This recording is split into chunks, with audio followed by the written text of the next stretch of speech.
The alarm screamed through space faster than light itself. Deep in the heart of the galaxy, inside a massive space station made of shining white stone, something terrible was happening. The Galactic Council was meeting, just like they did every few months, to talk about problems across the stars. Ambassador Cathari from the Zephyrian Republic stood in the center of the Great Hall. His people looked like living crystals, beautiful and peaceful. But right now, Cathari was shaking with fear and anger. In his hands, he held a small device that projected images into the air above everyone's heads. The images were horrible. Cities made of crystal and light were burning. Smoke rose from what used to be beautiful towers that sparkled like diamonds. In the streets, bug-like creatures with sharp claws and mean eyes were grabbing families and forcing them into metal cages. Children were crying. Parents were being torn away from their kids. "Look at this." Cathari's voice broke as he spoke. "The Vrak came 3 days ago. They didn't even try to talk first. They just started attacking. Their ships blocked out our sun. Their soldiers are everywhere.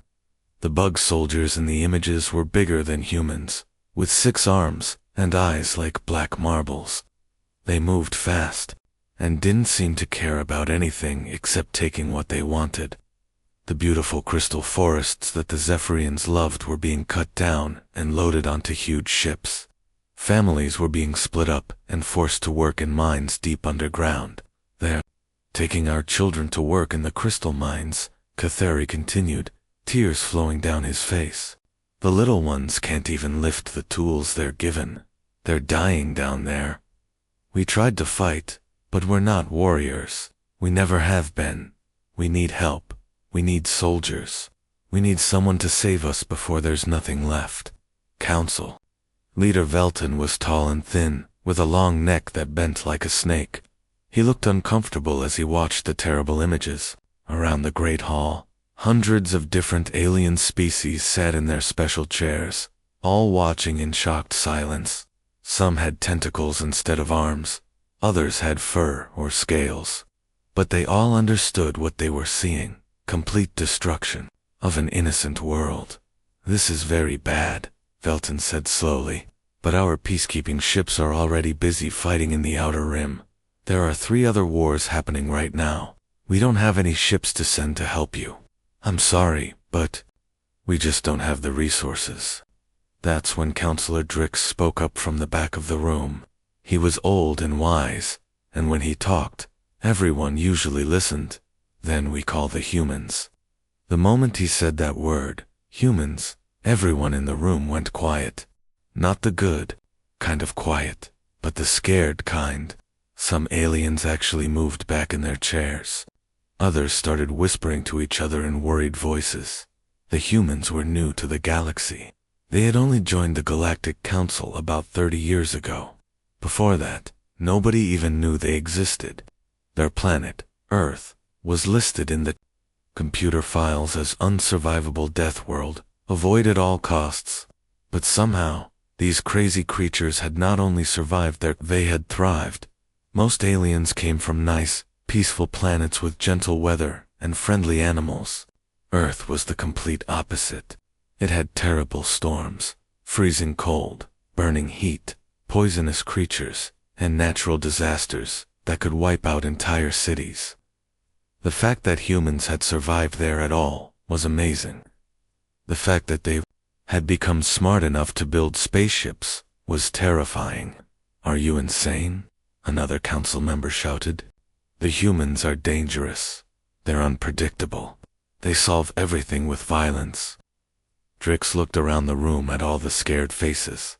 "Yes, they are dangerous. But right now, that might be exactly what we need. It's either we call them, or we sit here and watch another peaceful species get wiped out completely." Admiral Jake Morrison had been drinking his morning coffee when the message came through.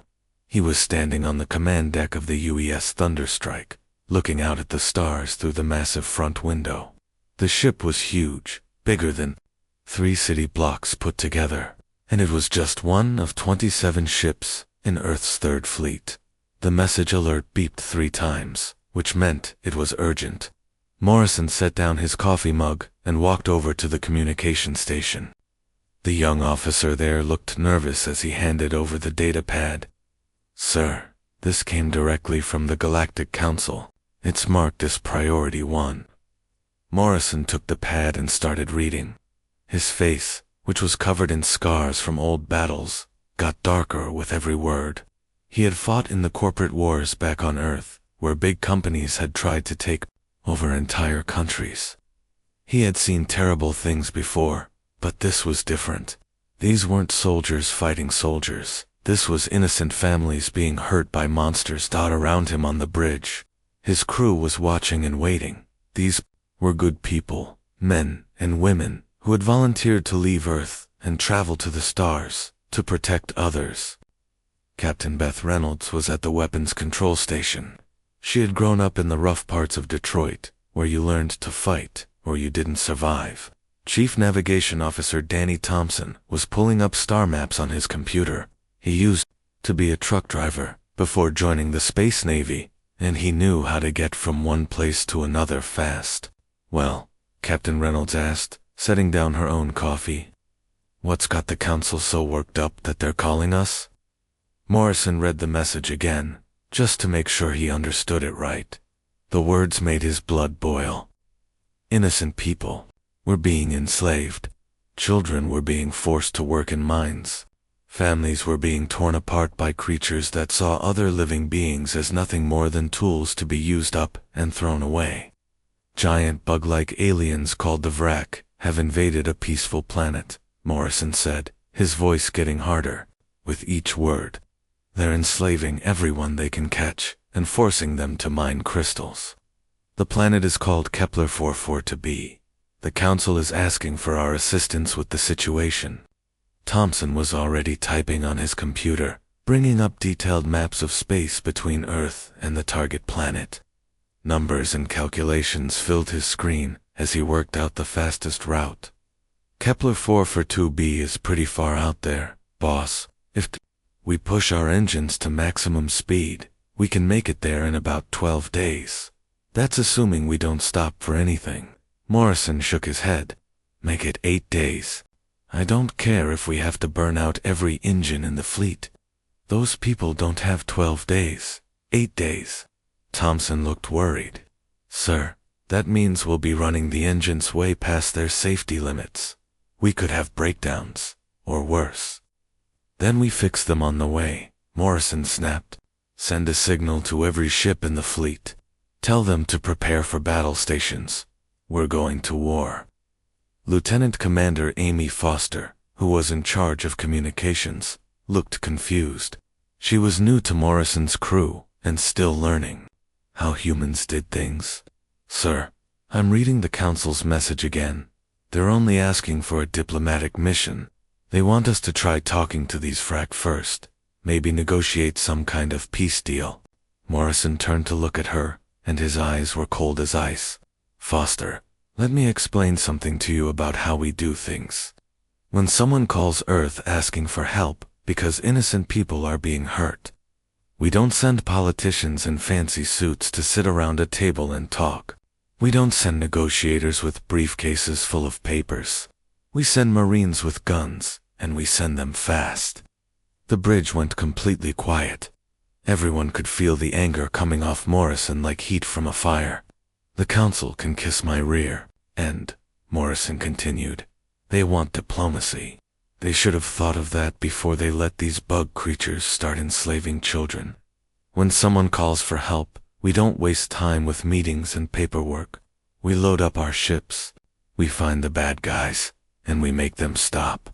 Hive Lord Scrixtal was having the best day of his life. His massive command ship floated in space above the crystal planet, like a dark cloud, blocking out the sun. All around him, hundreds of Vrak bioships moved in perfect formation. These weren't built like human ships. They were grown from special materials that looked almost alive, with smooth curves and organic shapes that pulsed with their own light. Scrixtal himself was huge, even by Vrak standards. He stood nearly 8 feet tall, with 6 powerful arms and a head that looked like a cross between a mantis and a spider. His black eyes reflected the light from the burning planet below, and his sharp mandibles clicked together when he was happy, which he definitely was right now. The invasion had gone perfectly. The crystal people had barely fought back at all. They were too peaceful, too trusting. Within hours, his forces had captured their major cities and started hauling thousands of prisoners down into the mines. The crystals these people grew were worth a fortune across the galaxy, and now they belonged to the Vrak Empire. "Sir," buzzed one of his communication drones. A smaller Vrak, with special organs that could pick up signals from across space. "We're detecting ships dropping out of hyperspace at the edge of the system." Scrixtol didn't even bother to turn around. "How many ships? Are the crystal people trying to bring in reinforcements?" 27 vessels, sir. But they're not crystal. People ships. The design is ... different. Very crude. They look like metal boxes, with engines stuck on the back." Now Scrixtol was interested. He clicked over to his command station and pulled up the sensor readings. What he saw made him laugh, a sound like grinding metal. The ships were tiny compared to his biovessels, and they looked like they had been built by children playing with scrap metal. No elegant curves, no artistic design, just straight lines and sharp angles. They looked more like flying warehouses than warships. "Humans," he said, reading the identification signals. "I've heard of these creatures. They come from some horrible death world on the outer edge of the galaxy. Primitive mammals who barely discovered space travel 50 years ago." His tactical officer, a scarred veteran of dozens of conquests, scuttled up beside him. "Orders, Hivelord, should we destroy them immediately?" Scrixtol waved a dismissive claw. "No, let's have some fun first. Open a communication channel. I want to see what these pathetic mammals have to say for themselves."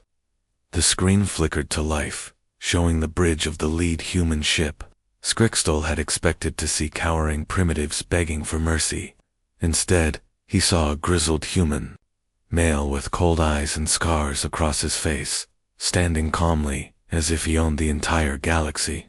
"This is Admiral Morrison of the Earth Defense Fleet," the human said in a flat, emotionless voice.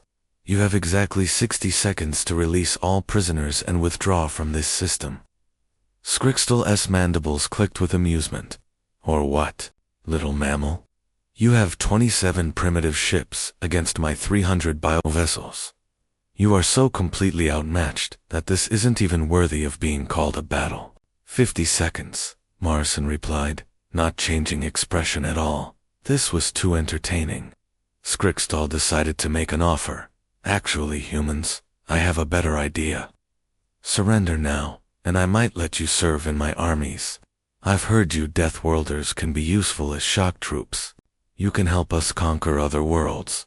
30 seconds. The human wasn't even negotiating.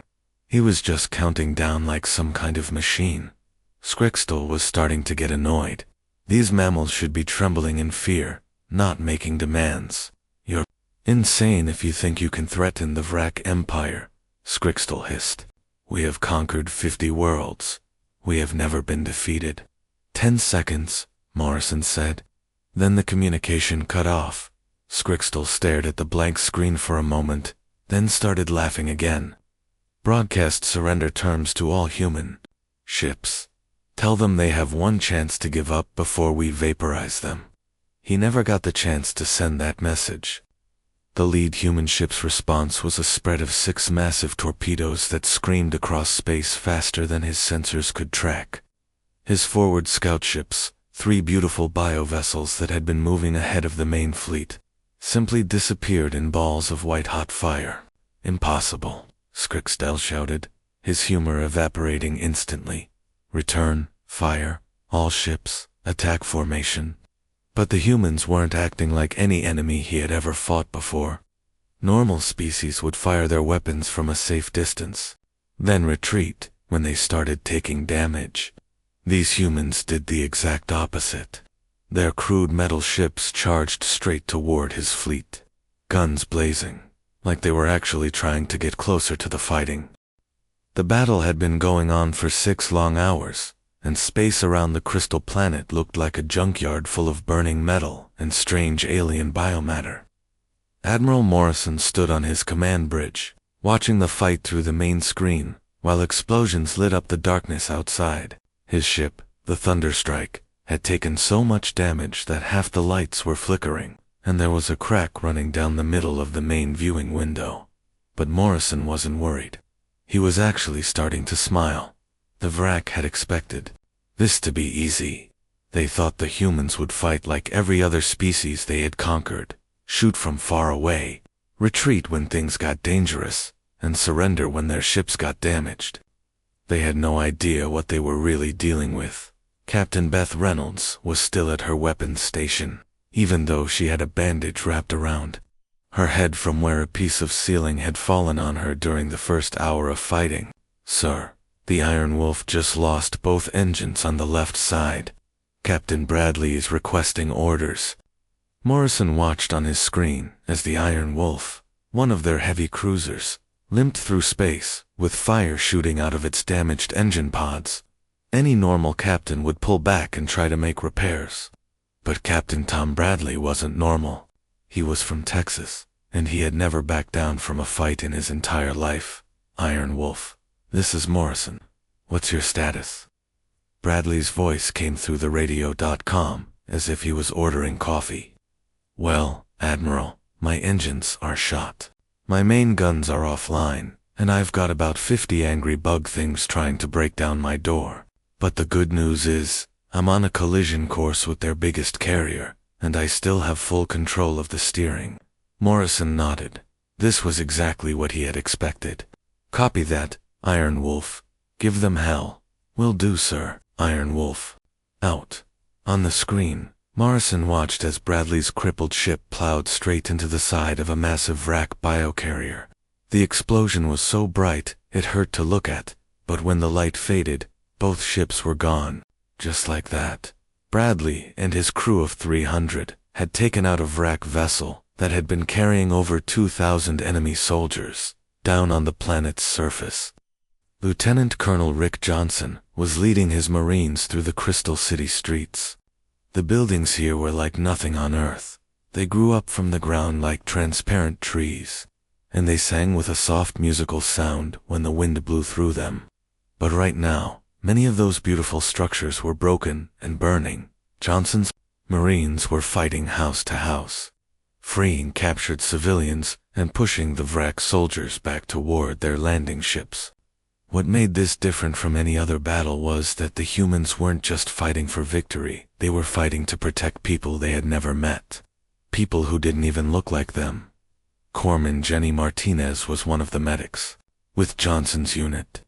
She had set up a field hospital in what used to be a crystal park, and she was treating wounded Marines right alongside injured Zephyrian civilians. The crystal people were amazed to see humans bleeding and dying to save them.